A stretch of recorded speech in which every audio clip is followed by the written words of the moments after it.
Right, 11 September 2024. And today I want to quickly give you an update on all the trending stories that are taking place in Zimbabwe.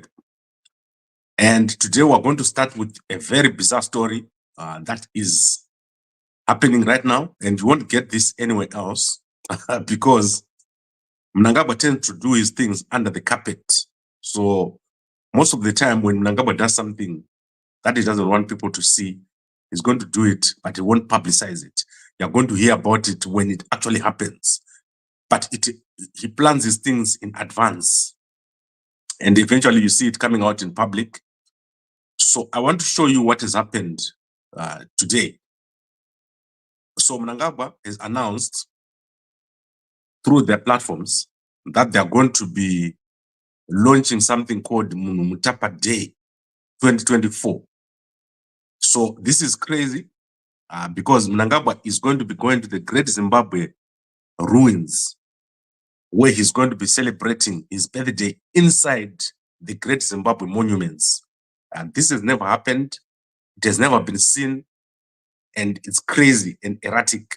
Mnangagwa calls himself Munhumutapa. Now, if you look at that little thing there at the top, Mnangagwa thinks he is King Munhumutapa, and he is going to be celebrating himself as one of the Munhumutapa kings. And that's going to happen on the 15th of September here in Masvingo. In Masvingo, that is inside the Great Zimbabwe ruins. This has never happened before. No normal person has ever done what Mnangagwa is doing right now. So, for 15th September, Mnangagwa is going to go inside the ruins to celebrate his birthday. He calls himself King Munhumutapa, and he is going to be doing something that has never been seen. My own birthday is on 14 September. That is one day before Mnangagwa. And I'm going to show you how we're going to celebrate our birthday. It's not going to be through such a crazy thing, is what Mnangagwa is doing. The things that Mnangagwa is doing are spiritual. So he's doing these things on purpose. I don't think he doesn't know what he's doing. So I've told you in the past that Mnangagwa has been doing rituals across the country.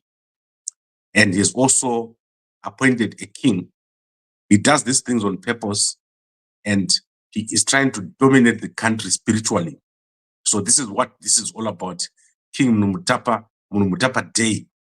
That is Mnangagwa right there, growing more erratic every day. As the day goes, Mnangagwa gets more and more erratic, and he does things that you have never seen before. So let's quickly go to our next story. And this is going to be quite short.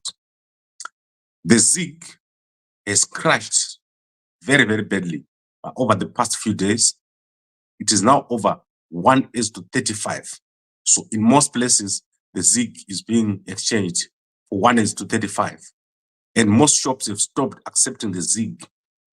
The swipe Zig, which I told you is fake. The swipe Zig is the fake Zig. And the real Zig is the cash Zig, which you cannot find. So they've created a fake Zig through banning. That's why you see these things are collapsing.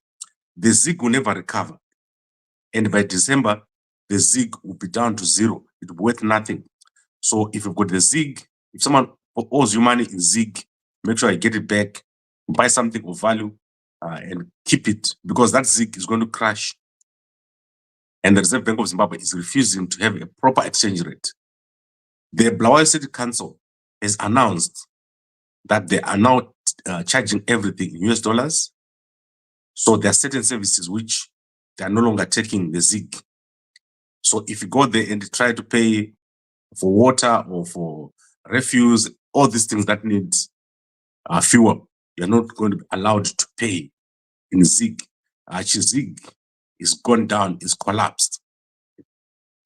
Then on the issue of Bulawayo, I've got an interesting update. So let me get some pictures so that I can show you guys what I want to show you here. So this is very interesting. I carried this story this week, earlier. And what is happening is that because Gambakwe is live every day, we tend to break most stories before other newspapers have got it. So many people are now getting stories from us because we look very deep. So this is the Blawayo Corporate Communications, Nesisa Mpofu. I've never seen it before. It's my first time to see Nesisa Mpofu.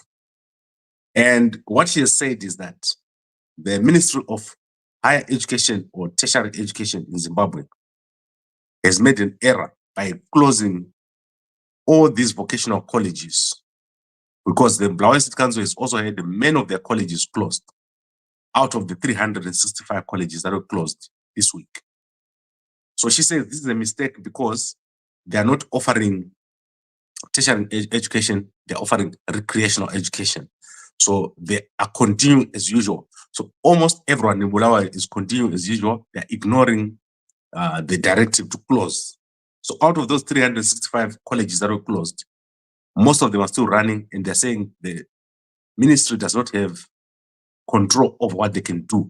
So the professor who is in charge here, the permanent secretary, Professor Fanuel Tagwira, says any institution that is offering education to someone who has finished primary school or secondary school must register.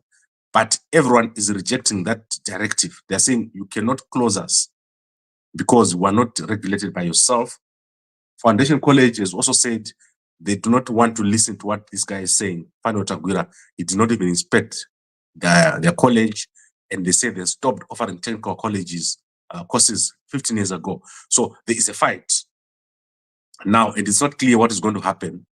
So the Blawayo State Council, one of the biggest colleges who were closed, the biggest number of colleges that were closed, belong to the Blawayo State Council.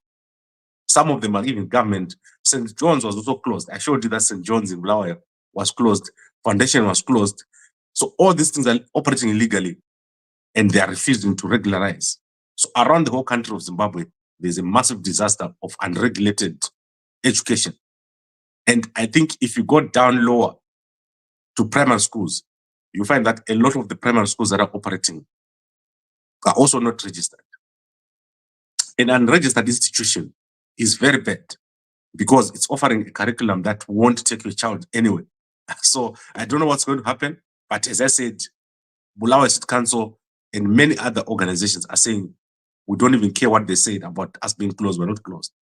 So let's see who is the boss between the two. What are they going to do about it? What does the law allow them to do if someone continues? Are they going to throw those 365 headmasters in jail? Let's see what happens. Then let's quickly move to another story. And this is in Mozambique. In Mozambique, Rwanda has done very, very well. So after Samim left, that is the guys from SADC. SADC was a massive disappointment, and they've moved to an area called Makomia. So Rwanda immediately put soldiers in an area called Makomia in July, soon after Samim left. And the insurgents have started fleeing. So they're fleeing the whole region of Makomia. In just a month or two, Rwanda has managed to clear out this area of insurgents, and Rwanda is doing very, very well, well respected. And I want to show you what the SADC guys left. These are the Mozambican soldiers. You can clearly see that these guys are not ready, just by the way they're dressed. You can clearly see the difference between a soldier from Mozambique here and a soldier from Rwanda here. And the reason why the Rwandese have done so well is because of the helicopters. They're using a helicopter called an MI-24. So they go up above the insurgents and they take them out very, very quickly. They've been very efficient. And everywhere the Rwandan forces are going, they're getting a lot of respect from the locals. And what SADC was doing is they'll go to the city and stay inside.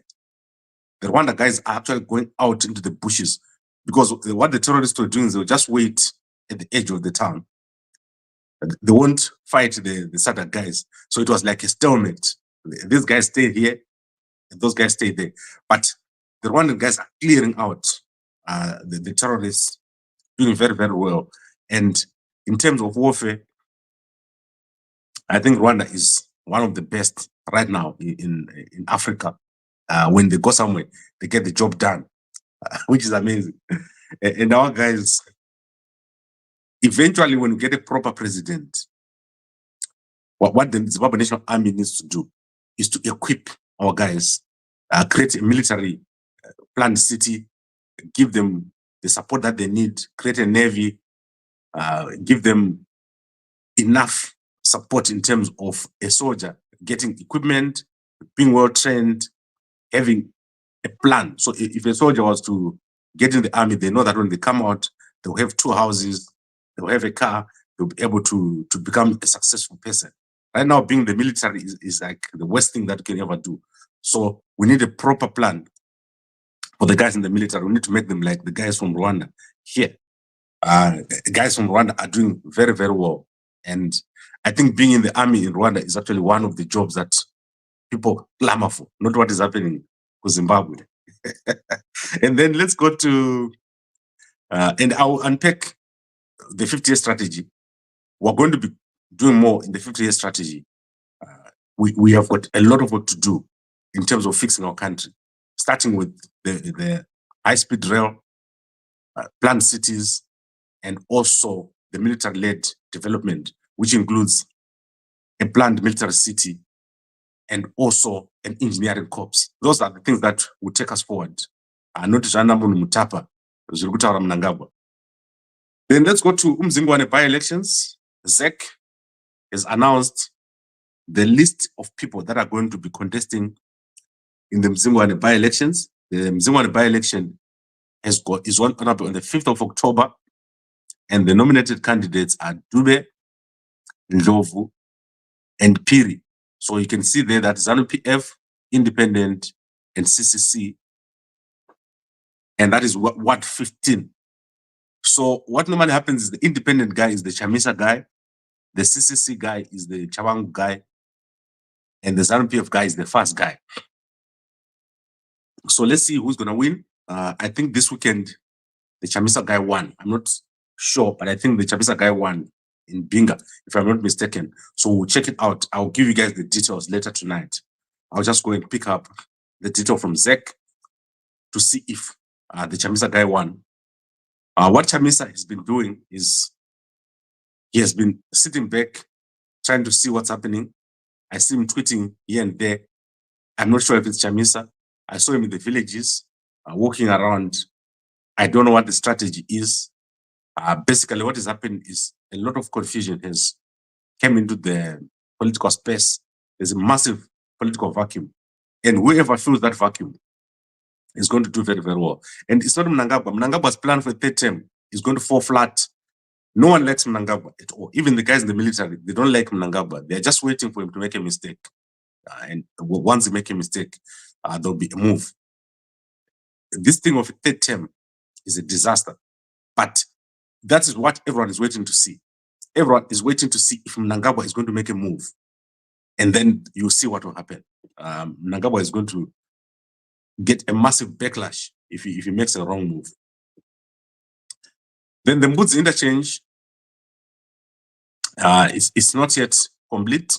It was supposed to have completed in May. It is past its due date. So what they're going to do now is they're going to open that road that comes from Masvingo going to Glenview. That is on Friday. And then we'll be able to see pictures, because at the moment there are no pictures of what is happening. My estimation is that eventually they'll have to abandon the whole project at Mbudzi. It will just become a big mess. You remember what happened there when we were driving to Harare and Chiangwa was given that bridge to build at Waterfalls. And that thing went for years uncomplete. So this is what is going to happen here. This bridge at Mbudzi is going to be a mess. It's not going to be complete. And the next president will have to complete it. Mnangagwa is not finishing any of his projects. The roads that is built, if you're driving to Bedbridge, that is the worst road you can ever see. The road to Victoria Falls, worst road you can ever see. If you're driving to Chirundu, it's so bad. you lose your tires. Chugumba now knows what it feels like. And if you just go anywhere in Zimbabwe, you see a lot of incomplete projects. If you're driving to parliament, incomplete projects or badly done projects, no follow through. If you go to Machekerana, they built the dam, then they failed to put the project over there, which they said was an irrigation project. So when you drive around Zimbabwe, it's like unbelievable. It's almost as if you're in a movie, a cheap movie. That is what Mnangagwa is doing to our country. And then I want to obviously end with Starlink. None of the key players have said anything overnight. So what I said last night still stands. Don't try to use a Starlink that is not coming directly from Starlink in Zimbabwe right now. You end up getting arrested. So go to the website and buy there. You are safe if you do that. Don't try to bring your own Starlink or to connect another Starlink from somewhere else because they're going to arrest you, those guys. And what Econet has done is they've launched what is called a smart biz. And I don't like Econet. Okay, let me rephrase. I don't like Econet's business practices of reacting. So they've now introduced an uncapped bundle of $45, which is still very expensive because their network doesn't work. So Econet has introduced a 45, this Smart Biz 5 megabits per second. And they've also introduced many others. You can go and check it out on their platforms. It goes all the way up to $200. But they've done this late and they are reacting to Starlink. These guys have got no business model. They don't care about their customers. How many times have I gone to guys from Econet and say, let's give internet to the raw areas? So is anyone from Econet going to say, Gambakwe, let us help you with your project to give internet to the raw areas? They can't because their thing doesn't reach all the places in Zimbabwe. So it's not even a competitive advantage to put this price of $45. They're just trying to react. And I think Starlink is still going to do very, very well in Zimbabwe compared to Econet. I think I've covered most of this thing. Then today, obviously, we've got the Zimbabwe billionaire, Frank Buyanga, is going to be in court. There'll be a judgment on his case. The South African courts are going to hear if he must be discharged. He's been in jail for 2 years now after a fight with Mnangagwa's family. So this is General Chiwenga's closest ally. That is billionaire Frank Buyanga is appearing in court today. He's applied for discharge. So let's see what happens. This guy is something else. Like I've made a video about him. Just Google all the videos I made about him and how he managed to steal the phone conversations between Mnangagwa and the judges way back. I think that was like before the shutdown. So go and check out how powerful this guy was. And he went into Harare one time and he had a gunfight inside Harare. And I also did that video back then in the day. Munhu anokwatwa na Mnangagwa uyu. The Mnangagwa family is afraid of this guy. If he comes out, they are afraid of what will happen. And then Mshoni Mnangagwa case was heard again yesterday. As I told you, the 2 guys from Mnangagwa's office were granted bail. So Sekuru Paul was given bail and the other guy. But the junior guys from the army were denied bail yesterday. So 3 junior guys from the army have been denied bail, whereas Sekuru Paul and the other guys from Sekuru Mambo and Sekuru Paul from Mnangagwa's office were given bail last week, Friday. Those 2 guys, those are the 3 guys who were denied bail yesterday. So you can check out that story in the Newsday newspaper. And obviously, Dumisani Dube, this is the man that has caused all this. This man is with a lot of money. He is the top lawyer in Bulawayo and is also a director of site, newspaper Ndebele.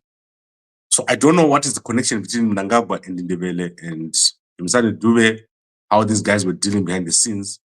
But what I know is that they were big this week on King Bulelani's thing. This is the Bulawayo Ndebele King Bulelani. You can go check it out on site. I wasn't following because I don't understand this guy, King Bulelani. I think I've talked to the guy once or twice, but I do not understand what's happening with the kings in Bulawayo. Honestly, someone has to come here and explain to me what is the plan with the kings in Bulawayo. King Mzilikazi, what is the plan? No one has set us down to say, what are we doing with the king of Bulawayo? Is there going to be a structure? Is this going to be a thing? Is there going to be a kingdom? Are we going to revive the Kumalo clan? All these things. No one has come up and said anything to us. And when I talk about us, I'm talking about the people who talk too much, like me. Then I think I've covered most of the stuff here. Zimbabwe 0-0 with Cameroon. They're now number 3 in the group. Kenya at the top, Cameroon second, Zimbabwe third. And Dynamos is going to be playing on Sunday in Botswana.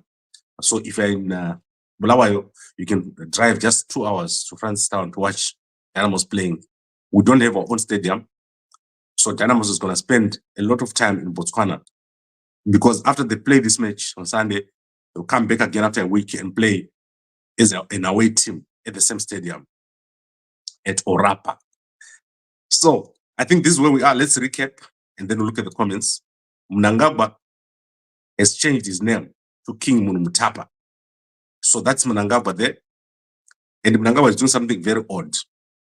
On the 15th of September, Mnangagwa is going to go inside the Zimbabwe, the Great Zimbabwe monuments to celebrate his birthday, and has changed the day to Munhumutapa Day 2024. He's hoping that he's going to have his own day, which is going to be celebrated on his own behalf. Mnangagwa is crazy.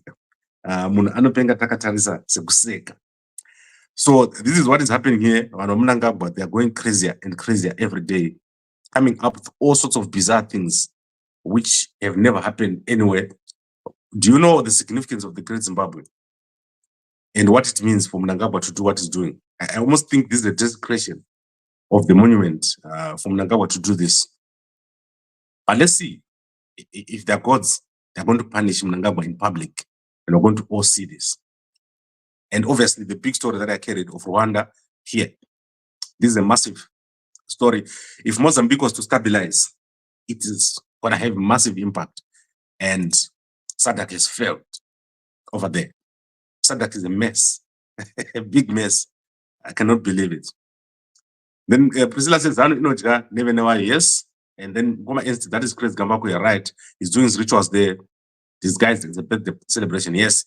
But what I know about Shona tradition, if you do certain things, you get a punch back immediately. So you're going to see the result almost immediately. Is Gogo there? In Gogo, there's an irrigation project at Mutangi Dam. Yes, Mnangagwa never finishes anything. Not a project. He never finishes. And his vision is very small.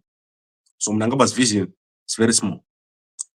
What I would like to see is high-speed rail to Gokwe, then high-speed rail to Victoria Falls, high-speed rail to Bedbridge, high-speed rail to Mutare, high-speed rail to Ariba, those kind of things. They are game changers, and it's doable. So I don't even know what Mnangagwa is talking about. He's backwards thinking. He thinks Munhumutapa is going to be known. And then he said, Econet yapinda magumbezi nebutsu.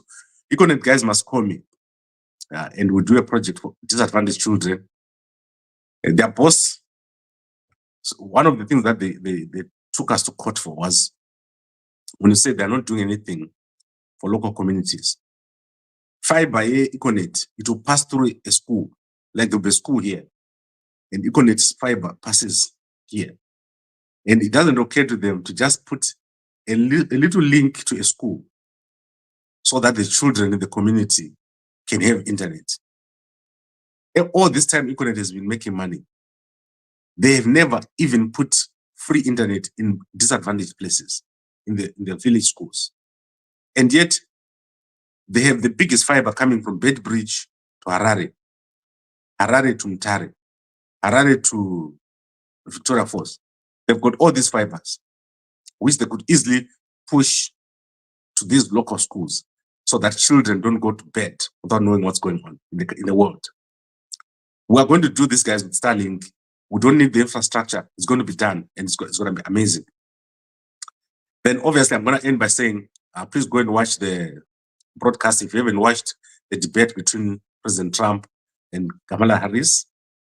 I tended to to think that for the first time, Trump has won both debates. That is my view.